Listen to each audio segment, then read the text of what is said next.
One day, my company held an anniversary party. The venue was already bustling with many employees chatting noisily. There were about 30 minutes until the party started, so I sat down on a nearby chair to wait. Then, James approached me. "Hey, you actually showed up. By the way, where's your wife? She's running late because of work." James always pestered me, and honestly, it was getting on my nerves. Why so cold? Does she have some secret job you can't tell anyone about? Come on, show us the wife who matches your dull looks. I was at my limit after he insulted my beloved wife. Right then, someone appeared, throwing the venue into a state of panic. And James, who had been insulting me, started down a path of misfortune. My name is John. I'm 26 years old. After graduating from college, I started working at a trading company. Another person from the same college joined the same company, and his name is James. We joined as peers, but I was shocked by the difference in how we were treated. You see, James is what you'd call a handsome guy. Even I, as a man, had to admit he had model-like good looks and a great build. He's about 6 feet 2 inches tall. James had been popular since college, and that didn't change after joining the company. He was always surrounded by female employees and often had lunch with them. I'm the complete opposite of James. I've been mocked for my looks since I was a kid and have no confidence in myself. So, I've always tried to avoid drawing attention. But James always found a way to pick on me. This had been going on since college when he once humiliated me. It was during the annual Mr. University contest at our university. Known as the Mr. Contest. Our university's Mr. Contest was a big deal, getting a lot of attention on social media. Of course, James entered, but the problem was that someone entered me too. I would never enter myself and had no memory of doing so. Someone must have done it for a laugh. I figured everyone would lose interest eventually, and since I'd get eliminated in the preliminaries, I decided to endure it for a bit. But I made it to the finals. It was obviously rigged. Someone must have tampered with the votes. I tried to withdraw, but since it had been publicized on social media, dropping out midway wasn't allowed. So, I was forced to stand on stage. The person standing next to me in the finals was James. In the final round, the audience votes, and I could hear snickers from the crowd. Of course, there was a huge difference between James and me. As expected, James won. I didn't get a single vote. Later, I found out that it was James who had entered me into the contest and rigged the votes. After the Mr. Contest ended, we were nearing the end of our college life, so I tried to focus on getting through it without worrying too much. Yet, I ended up working at the same company as James.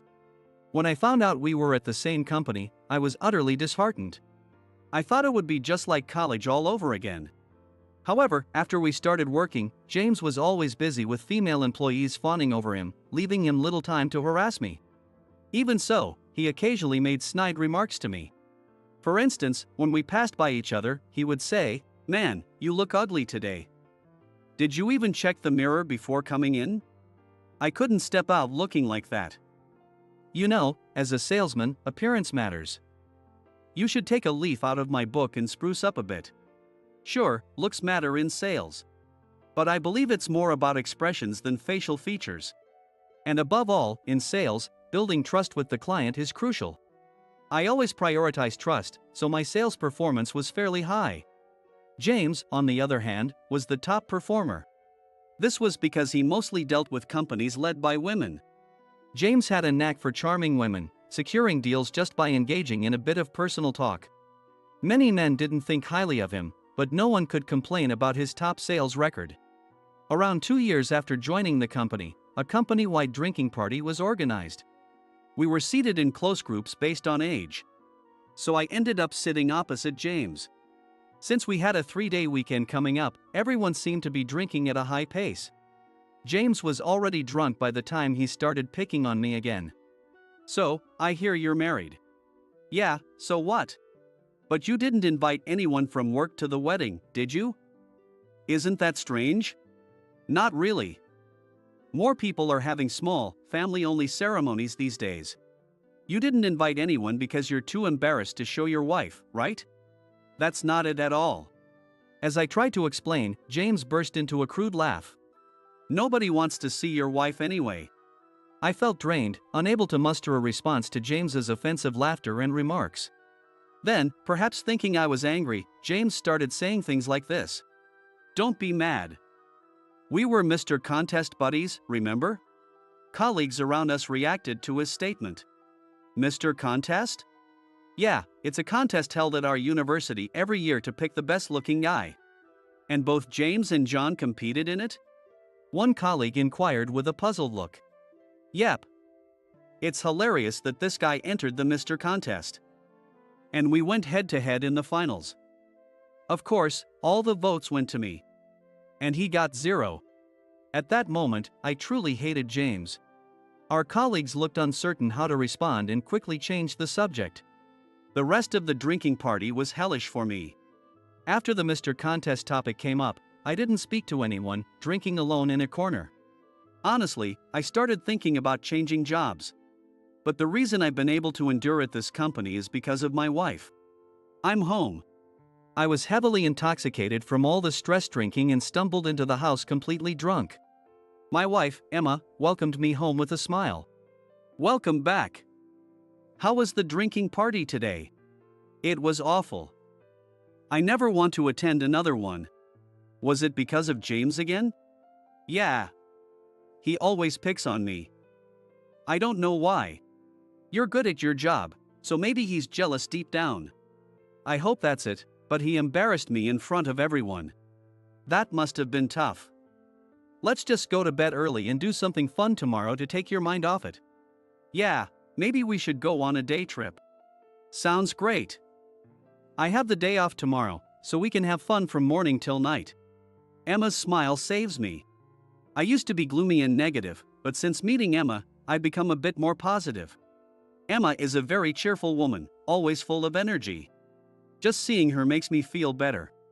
She's more than I deserve, balancing both work and household chores. Whenever I come home, there's always a warm meal waiting in Emma's smiling face. No matter how bad my day at work is, I recharge when I get home.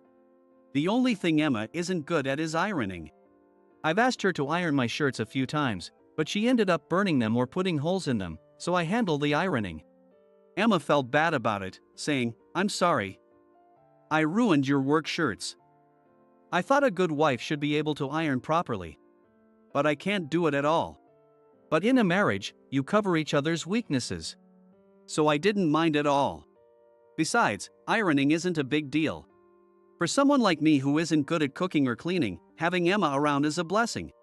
I fell asleep feeling grateful for Emma. The next day, we went on a day trip to a hot spring. We enjoyed good food, relaxed in the hot spring, and felt ready to tackle work again. After a refreshing 3-day weekend, I was informed about the company's anniversary party. We'd had opportunities to hold the anniversary party before, but due to various issues like the pandemic and our president's health, this was the first actual event. Honestly, I didn't want to attend. The anniversary party has a tradition of bringing spouses. It's not mandatory, but most people bring their spouses or children. Since I'm married, my boss told me to bring my wife. I didn't want to take Emma, mainly because I didn't want her to meet James. You're not going to leave your wife at home, are you? She's busy with work, so I don't know if she can make it. Sure, just say she's busy so you don't have to bring her. I lost my temper at James's remark. Fine, I'll bring her. Wow, scary. I'm looking forward to it then. I bet your wife is just like you. That night, I told Emma about the anniversary party. I can make it that day. I might be a bit late because of work, though. That's totally fine. I'm sorry to drag you into this. Don't worry about it. I've been curious. About what? That James guy. I've wanted to meet him, so this is a good opportunity. You want to meet James? Why? Because he's someone who speaks badly about my beloved husband. I'm curious to see what kind of person he is. He's the top salesperson, so no one can say anything against him, no matter the reason. Well, I'm looking forward to the anniversary party. I'll dress up for it. Emma said this cheerfully.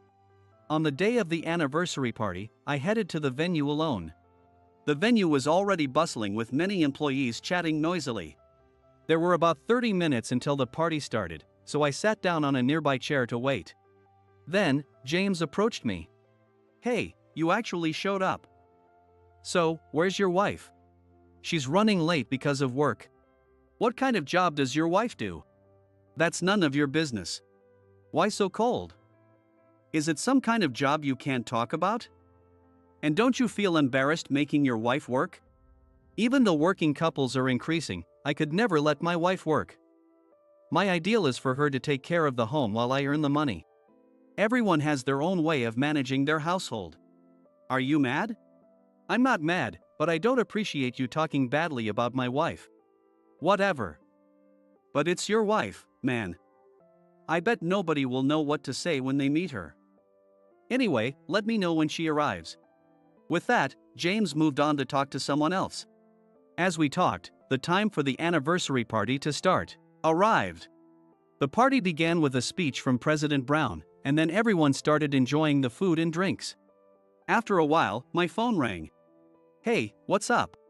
"Sorry, I should have been there by now, but work ran late. I just finished." "Don't worry at all. Take it easy. The party just started, so no rush." "Thanks. I just got in a cab, but there's some traffic, so I might be about an hour late." "Got it. I'll let the reception know. Text me when you get here." "Okay." Emma hung up. Just then, James approached me again. "Your wife is really late, isn't she? Are you sure you even invited her?" "She's on her way. She just called. We'll see. By the way, my girlfriend is here. Let me introduce you." James said this, and a woman appeared behind him. She had a cute face, but also a strong presence. "Nice to meet you. Pleased to make your acquaintance." "Nice to meet you. Isn't she great?" "She's a model. She's been featured in some big magazines. She's so cute that everyone does a double take. Her fashion sense is top-notch too. Look, this outfit is from that brand. Don't flatter me too much, I'll get shy." "But it's true, isn't it?" "Well, yes, but still. I wondered what I was being forced to witness. She might be a cute woman, but she wasn't attractive to me at all." So, I was at a loss when James sought my agreement. "Don't you think so?" "Oh, sorry, I wasn't listening. What were you talking about?" "Come on, man. I'm talking about how my girlfriend is super cute." "Ah, yeah, sure. Don't fall for her. Not that she'd ever be interested in you." As we talked, there was a commotion near the entrance. "What's going on over there?" While everyone was focused on the noise, I noticed a missed call on my phone. I had missed Emma's call because I was distracted by James and his girlfriend, Emily. She had sent a message saying she had arrived and was coming into the venue.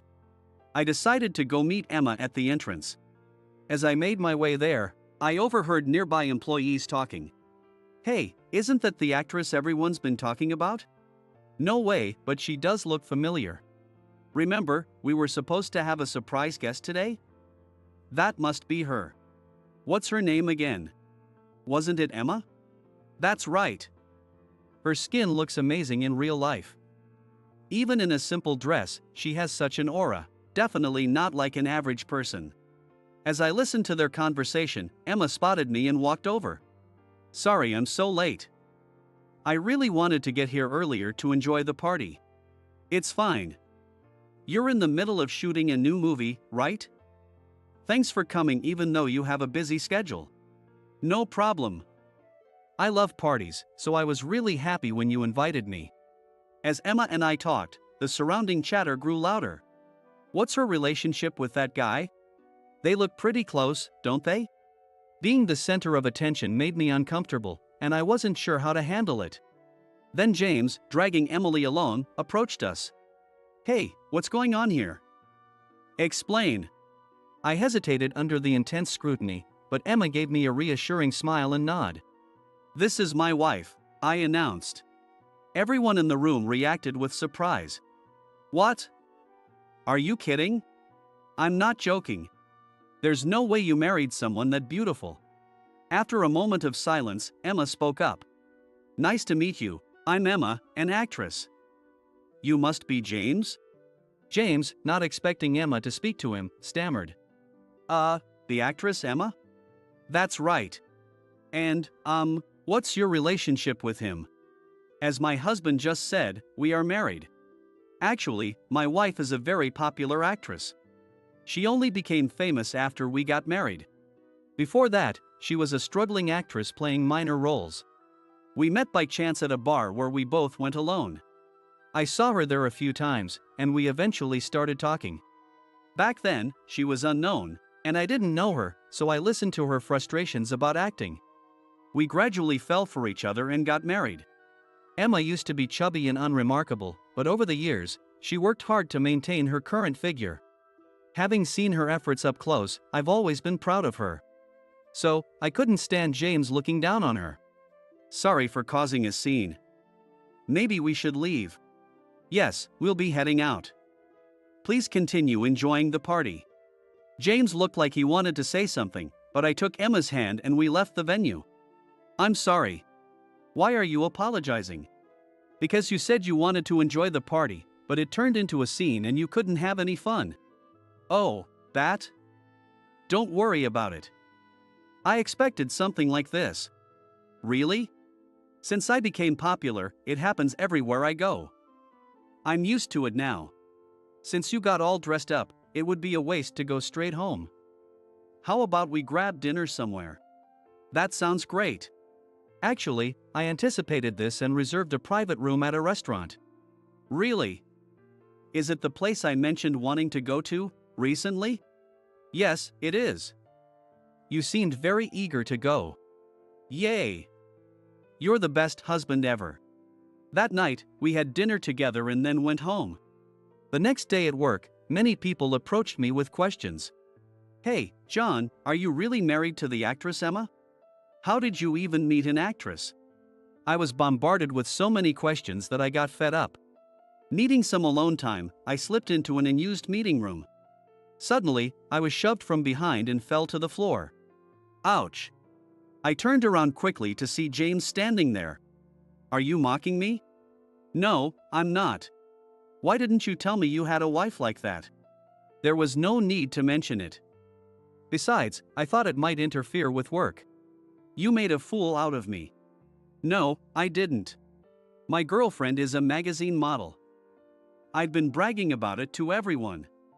But then you show up with a famous actress, and it's all ruined. That's your problem. Girlfriends and wives aren't meant to be shown off. Shut up. As James yelled, the door slowly opened behind him. Standing there, with a frown on his face, was President Brown. James noticed my gaze behind him and turned around nervously. President Brown, meeting James's eyes, said in a low voice, James, I need to have a word with you. Is now a good time? He asked in a low voice. What about? I've received complaints about your sales tactics from several company heads. Complaints? Was there some kind of trouble? James, I heard you were pitching like a host to Ms. Johnson. You were saying things like, we can go on a date if you place an order, and, if you want more visits, contribute to the sales. You mentioned a lot of things. Well, that's... In the end, you even demanded money, saying you needed it to go to a hospital. Even President Johnson found it suspicious and reported it to me. Do expect some consequences. You can go home for today. Also, I'd like to have a word with you too, John. Is that all right? I was startled by the sudden mention of my name. Yes, of course. I replied, bracing myself, fearing I might be in trouble too.